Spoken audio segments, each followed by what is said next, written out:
Hello, online pipe community. Ethan, Parsimonious Piper here. It is Cobb Tuesday, and I am coming to you from a new venue. I am here in Bryant, Alabama, very northeast corner up around Tennessee, Georgia, and North Carolina, where those, North Carolina's on the other side, but Tennessee and Georgia anyway, those three states come right together there, just barely west of the North Carolina border. We have got a house up here for a few days, 4 generations of our family staying together. This old farmhouse was built in 1898, and it is absolutely lovely. It has been completely built up as a bed and breakfast, now Airbnb. And I'll give you a little better view of that coming up. It also happens to sit at the very top of a ridge that overlooks a valley, and we don't normally think of Alabama as having lots of mountains, etc., but it does up in the northern part. And I'll get you some of that too, because the views from up here are just breathtaking. Well, it is Cobb Tuesday, and I have got my Cobb Tuesday cob and my Cobb Tuesday cap. Today's cob is a Missouri Meerschaum Washington in the Rob Roy shape, bent. It is a lovely little smoker. They call it one of their medium bowls. It really is a relatively small bowl, but it is a fantastic smoker. And in it, if I can keep it lit, I have got some Warhorse Green from Standard Tobacco Company.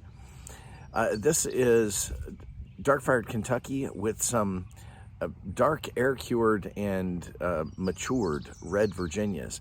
Now, red Virginias usually get me.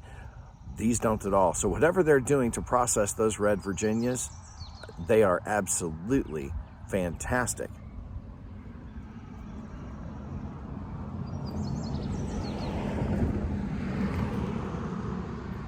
And of course, you all know I love dark-fired Kentucky. So those two things together are going to give this a very nice base, and they do. It's a tasty base.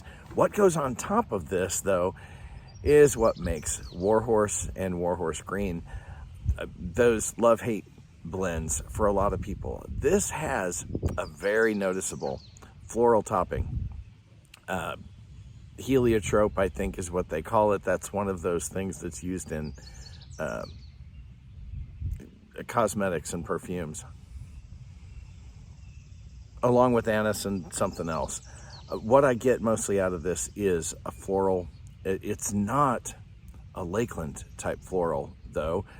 So if you do like Lakelands, you might not like this, and vice versa, because these are not, to me at least, it is not even similar to a Lakeland. And I happen to like Lakelands. The anise underneath it, I don't really specifically taste anise. I do taste a dark sweetness. It's not a cloying, sugary sweetness. It tastes like really well-matured tobacco, honestly. I'm not really sure that it tastes like a topping. I think they may have used an anise topping that complements and enhances the natural tastes of whatever they've done with their red Virginias, because it's not an artificially sweet blend at all. I really, really like this one. So for me, Warhorse Green, very easily a 4-star. Comes in a nice plug, but slice the plug against the grain and it crumbles apart into sort of a cube cut really easily. It stays lit nicely when I'm not talking. Of course, it's starting to go out on me right now. So I'm going to get this relit, and while I do, let's go ahead and show you a little bit of the grounds here, and then some of this spectacular view. Let's start from a straight shot down the front porch. And yes, that is a double-decker porch. There's seating up above as well. This old home was built in a rather large square. Let's walk around the front and give you that view.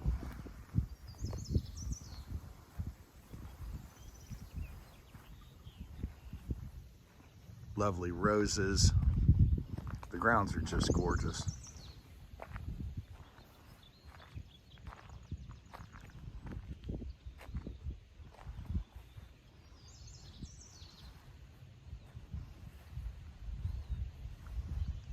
Sign could stand to be replaced.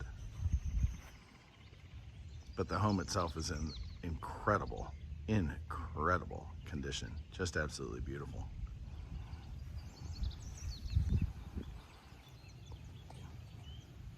Now, we are on a tiny little road, and right across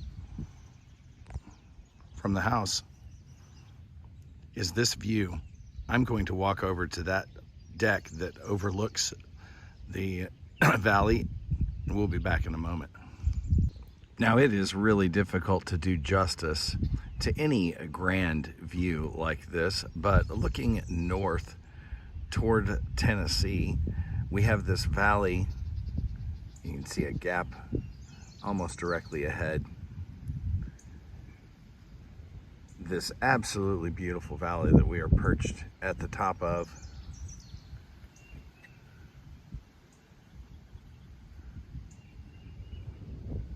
And then running down to the south, there's a river that comes right in that gap.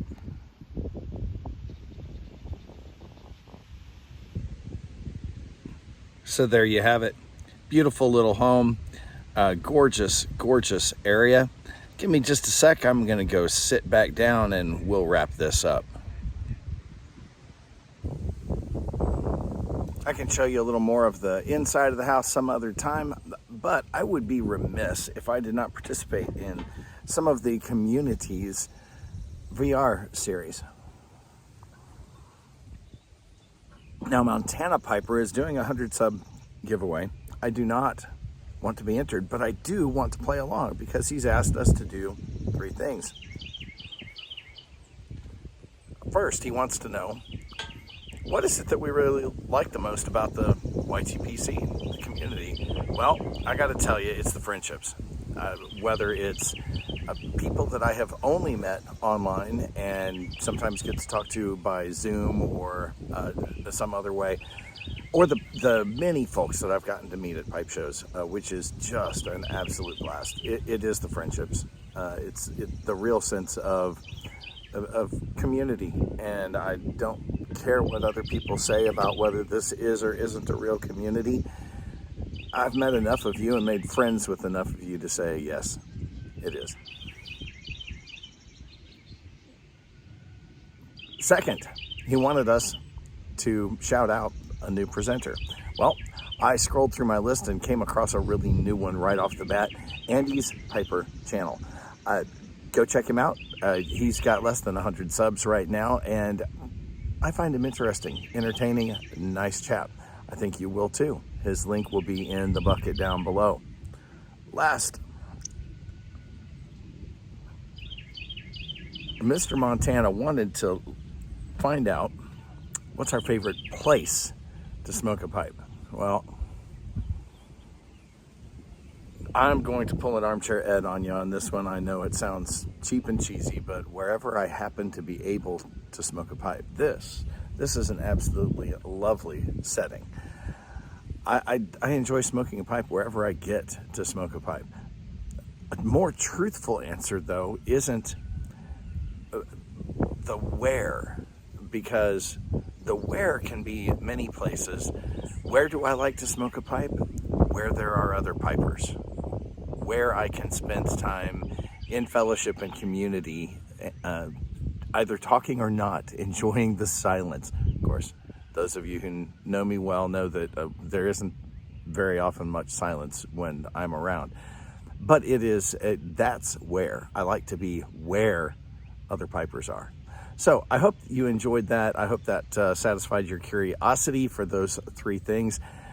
Folks, Warhorse Green is a good blend, good base tobaccos underneath it, and the topping for me is not overwhelming. It doesn't just completely sublimate the tobacco underneath. It really is. This is a very nice blend.